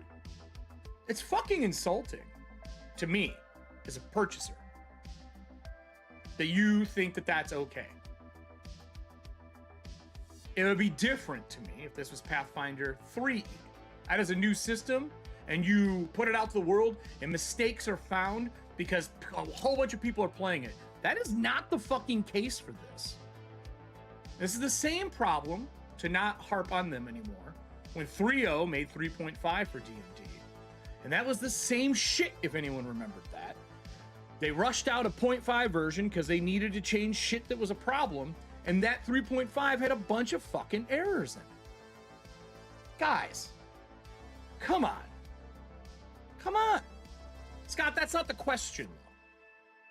That is not the question. The question isn't, are we done with a company? That is not the debate. The debate is isn't it dirty to do that? If there was like 5, I get it, man. It's a big ass book. But 10 to 15% of the book changed. It's a shotgun blast to the book. It's all over the book. And they messed up the main book. Now, on their behalf, the good part is they did go through and give you changes to all the books that have not been made yet. So like all the new books that came out, they gave you remastered modifications. And that is fucking wonderful. But put them in a PDF because your website sucks. It's so hard to do anything on your website. Hopefully they'll do it later. Maybe they'll put the PDF out later once they've collected them all. But that was really cool that they did that. That made me extremely happy. But having all these changes for a book that we just purchased in a remastered cover and we just purchased it 5 years ago, like that's upsetting to me. It's very upsetting. I think a lot of people would be more willing to wait for, the edits to be done, the things to be fixed before going to print. Yeah. Than they would want something like that where it's kind of a mess. So they had their back against the wall because of the printer issue. So I get the rush piece because they either would have had to go, and this is my understanding. This is a very solid theory. I'm not going to say it's from the horse's mouth, but I know how printing problems are right now. Where basically they either got to print before D&D goes to print, or they have to do after D&D goes to print. And the last thing you want to do is have your new product come out after the big baddie put out their shit. You know what I mean? So I get that they had to hustle. I do understand that a lot. Must not get into OGL discussion at work. Yes, Jay. OGL is a total different debacle. And I understand. We're not talking OGL. I am talking that I am fine that they changed their stuff. The errata log is really long, man. And it's some major things. Like the death and dying rules, I personally don't mind the ones that are in the PDF. It makes it more deadly. But like the GM's book, they took out all the cool variant stuff. And the variant rules are what I live for GM books. Like ways to make your game more heroic, ways to make it more deadly, ways to make it more horror oriented. They cut a lot of that stuff out. Armor is soak instead of AC bonuses. And I'm sad that they cut that stuff out. Granted, it leaves holes for other people to produce things. So, bottom line, little disappointed. Hurts pretty bad. And I know everyone has different opinions on this. Ronald the Rules lawyer was like, I understand they were in a rush. He's definitely taking a very positive approach to it. Yeah. And if you put an errata log out, can you update your PDF too? You already know the fucking errors. But a lot of times they won't up there, and this might be an internal process piece. I could be, and Jay, you might know something about this, but if you make a corrections and you put out an errata log of things, if you update your PDF, update it so we can all have it in the book, so that at least our PDFs are up to date. That's the whole love of PDFs. But if I'd say if the PDF is not searchable, if it's not a live document and it's just basically images, that's an easy one. It's you typically just have that and you put it out. But if it's a searchable one, that's a little more complicated to create. It's not a little more hard. It's a you know what? You could have done it before this errata went out because you obviously knew all this errata was there because your book went to publish 2 to 3 months ago. My thing is they usually don't put out changes until they go to another print run. There are exceptions to the rule. We're not talking edge cases. I am never talking edge cases. I'm talking generality. And they did do it quarterly for a while, but they did a pause on that when the OGL debacle happened. So it's weird. Anyway, that's my thoughts on errata. I am used to them. I do love them when it's a new system. I don't like it when you just reskinned your system. Like, fuck you. So anyway, with that said,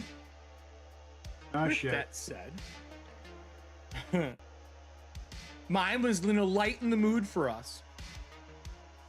Getting an early Black Friday code from buying a KOFI ticket is the best thing to happen to me this week.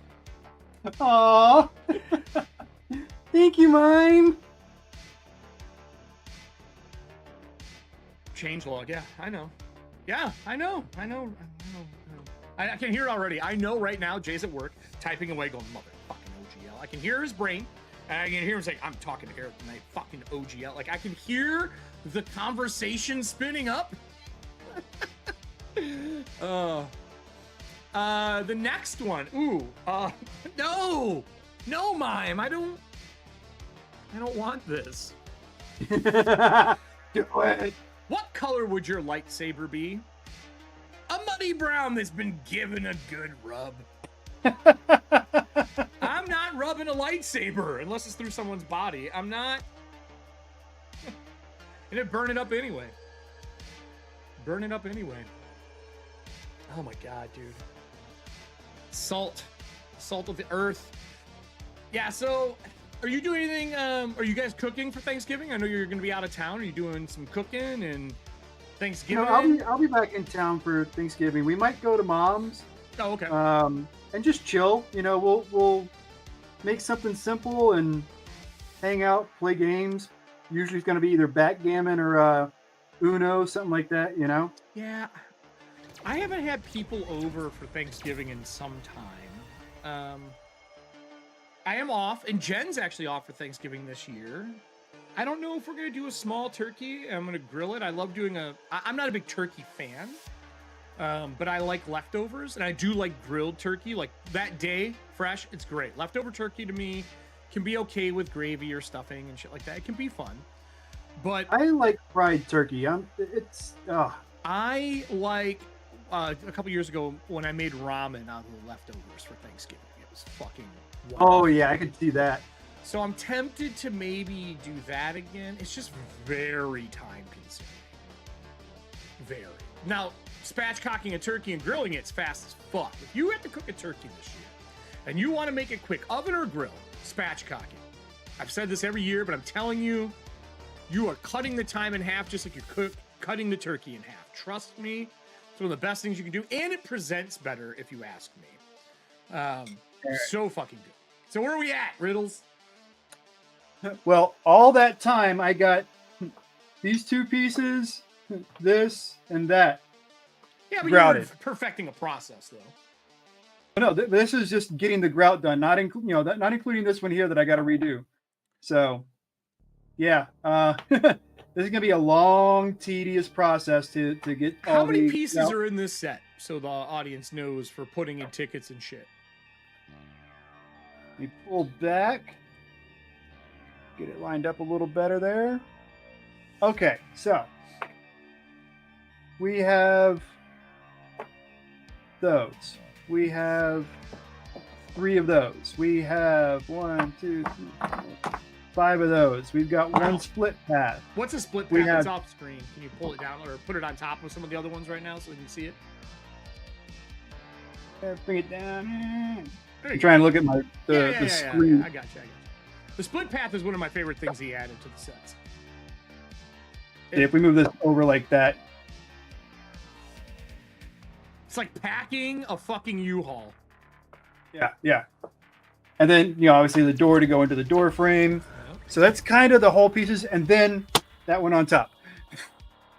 There's a lot of pieces in this. That's a nice mini dungeon. So, yeah. Oh, some Dragonbane, baby. Yeah, maybe. Dragonbane's perfect for dungeon crawls, by the way. So, yeah, after this, after we come back not next week, but the week after. So I've got 2 weeks to kind of get all the grouting done. This is where the bass tones were a good reason for asking what this is going to make. Mm-hmm. But it's all the little pebbles that are in there that I really wanted to accent using our storyline. So these are going to be gems. I'm going to put gems into the flooring and little flecks of gold, maybe some silver. Like the deposits? Yeah. Are you just going to paint them or are you putting like actual pieces? No, paint them. Oh, okay. I was like, dude, are you crazy? Yeah, I agree. I think the little like metallic flecks of gold and little ruby, little sapphire, little emerald. Yeah. That is a great way to redo that. So that's if it ended up being the magic user, I would use like a green or a blue kind of, and then give it a glow. You know, just do a soft brush over it. Yeah. And then put a little dot for the highlight. If it had been the orc ones, it would have been sickly green. Oh, I said blood. Are you? So yeah, there were options in there for everything that I had kind of. I'm assuming you're gonna matte. Drow is easy. The drow is gonna be little pinkish purple spots. Would you matte coat this? Is that what we're gonna do at the end of all this to make them usable? Yeah, it's gonna be a matte coat. And what I may do if I have time, for the jewels and stuff, I'm gonna after I matte coat it, I will go back over it and do just a little drop of gloss coat to give a little. So that those get that little pop off of the matte.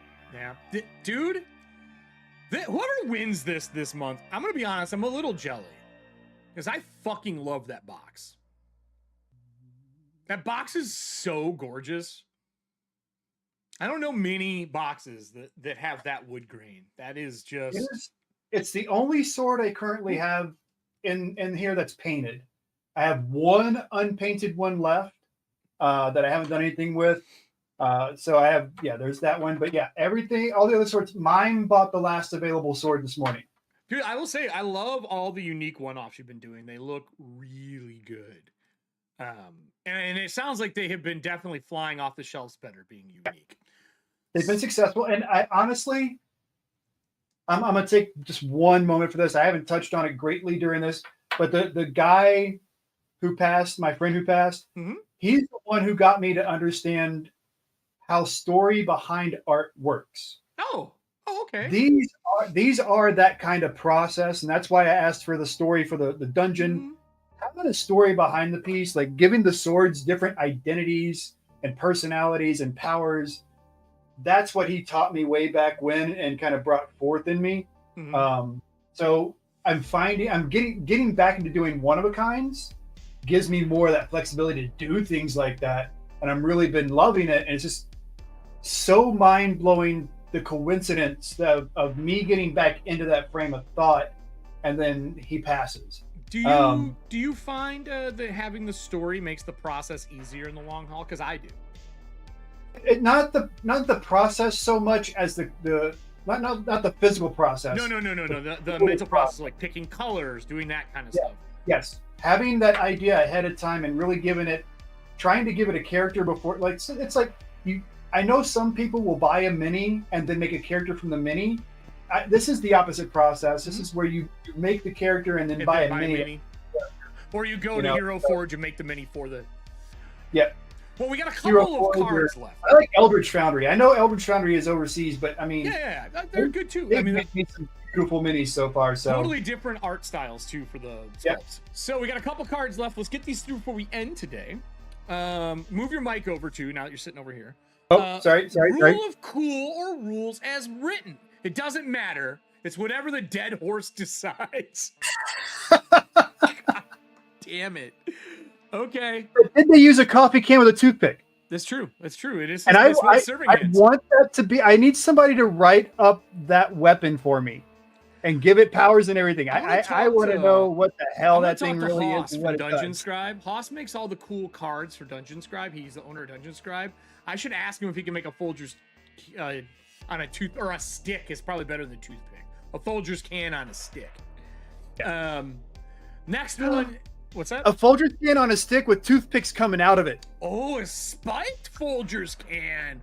Oh, it's like a little kid decided to make a weapon. And on a crit, one of the toothpicks called breaks slivers? off and infects the host. The name of it's called Slivers. What was the most magical thing about the 80s? Turkey carving knives have only gotten safer, right? It's true. It's true. What was I We just had watching? one of those I for was about watching 2 something. years, and then it was like, yeah, no, this is only good for ham. Fuck everything else. Oh, if anyone has watched Yellow Jackets, which I will say I'm not the biggest fan of so far, but there are moments in it that are fantastic. Turkey carving. Yep. The last one that we have is, what would your G.I. Joe code name be and why? Commander Turducken. Is he just a Cobra stuffed in a G.I. Joe? No, wait, that's a parody. That's he's a a porn parody. My dreadnought bad. stuffed in a G.I. Joe stuffed in a Cobra. Oh, porn parody. Check. Yep. With a Destro mask. So, do you have any new games you're running this week? Are you still running your Marvel? Is that done now? No, the Marvel's not done, but I'm probably going to end up buying the. I like what's in the books. There's new characters in the book. I'm like, oh, nice. So I like that they're releasing more of the actual Marvel characters with it. But I'm going to get the Roll20 piece. It'll make it easier for sure. Yeah, it'll make it a lot easier for me. So I'm going to get the Roll20 piece when I'm ready to run it. And I'm probably going to run it for both REG and also for Duke's Minions. So I'll probably run it. And neither one of those will be streamed. But I am much more leaning toward doing a session 0, letting everybody create a character and leveling up through it. Because I think that'll be a lot more fun for everybody. Well, you haven't done that yet either. And if at any point somebody doesn't like their character, Let's make a new one. when the next issue starts, we can start a new character for you. Yeah. I'm fine with that. Yeah, because it's fucking superheroes. Like, Yeah. do they in Marvel, before we close the show, do they give good, I'm gonna say story beats, but like guidelines to building a character? Not the mechanics, but like, here's how you come up with like the moral compass, how they work, their defining moments. Do they give you anything in the book to kind of help foster that creativity? Because that's the hardest part for a lot of people. You usually just end up cloning something you've seen in a comic book. Granted, it's hard to make unique comic book characters at this point. But There's so many characters out there, it's ridiculous. story is the only thing you can make unique. Powers are pretty much been done. Honestly, I have not read that part of this one because this one talks about creation a little bit more. It seems more in depth. It seems, Because it's a trade. yeah, it's kind of a thing. But they give you a lot of options as far as the character aspects go, like your traits and your talents, that will allow you to define the character prior to them gaining powers. So it allows you to develop a little bit of their personality. Oh, that's cool. We got a couple funny things in chat to close us out. Oh shit! It said all of the things we said then stuffed inside a transformer, because that's the 80s. Drew is sick and that's why he's not here. My Drew's sick? Oh, I didn't know he's sick. I'll have to give him a call. And then stuffed inside of a Thundercat, which is then stuffed inside of Galactus. A Marvel, Hasbro, Disney turducken. And Mime said that's called the Monopoly. Very true. I like that one, Jay. That's called a monopoly. You're right, Mime. Scott, Superman named Alpha Male. I mean, you could do that. I would give you the wrong place that we're playing the game, so you'd be sitting by yourself. But you know, Yeah, Blue Marvel already has that. You don't need another one. Blue Marvel. Let's be honest. I'd play fucking Omni-Man if I'm gonna play anything close to Superman. No. What's the Sentry? Sentry, the one that's basically schizophrenic. Yeah. With Superman level powers. Omni-Man is one of the best like versions of Superman villain ever. The new Invincible series has started season 2. I've only watched the first episode. Fucking love that animation. It is so good.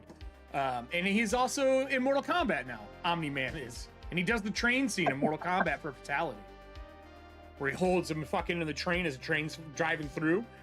That's awesome. He's such a great bad guy, and there's such a great voice. I love him. He's one of my favorite voice actors. So, all right, everybody. I love his voice acting, his live acting, everything. I mean, everything. J. Jonah Jameson was never better. No, you can't. You cannot find a better person for it currently, Nope. and that has been on screen. Maybe someone new we've never seen, but Maybe, but as far, I mean, like you would almost swear that somebody saw the future when they created J. Jonah Jameson. it's true. It's fucking true. It's scary how accurate that combination is. Well, everybody, this is the end of the show. We went a couple minutes after just so we can shoot the shit and say hi. We will be off next week because it's Thanksgiving, although we will have our Monday and Tuesday show like normal. Expect to see some stuff coming out for Corpse Talk for this month. We're lining up this extra guest. There's just a 7-hour time zone difference. There's a chance we might have a surprise guest coming on. If so, I'll keep you all informed. If you are not currently in our Discord and you're here, join. There's a lot of people talking about games there. We've been playing a lot of Mines of Moria. And then obviously Riddles posts all the stuff for watching paint dry in there, along with when things are going on. The events are going there for scheduling, all that fun stuff. Riddles, since I won't see you till next week, happy Thanksgiving. Happy Thanksgiving, everyone. Yeah, have a good one. Whether you celebrate or not. Yeah. So enjoy your time with whoever's special. exactly. Just find someone you care about and hang out with. Like them. if you can't get me, which is the most important, definitely have fun with. No, just kidding. Have fun Thanksgiving with whoever it is. Riddle, say bye. Bye, Reynolds! Oh my god. Thanks everybody for watching Paint Dry today. I hope you enjoyed it. Remember, not one, but 2 things are in the Raffle this month. If you haven't picked up your KOFI tickets, there's links down below. Over here, there's going to be a video to watch, probably a Thontia season premiere. YouTube's weird. It picks random shit. And then on the opposite side, there's going to be the lovely subscribe button. We're trying to get to 500. Share it with your friends. If you love this kind of afternoon fun, let other people know so we have as many people as possible in here. Thank you so much for watching, and we'll see you all in 2 weeks for watching Paint Dry. Go paint something like, I don't know, a transformer that's got Galactus stuff in it that's got...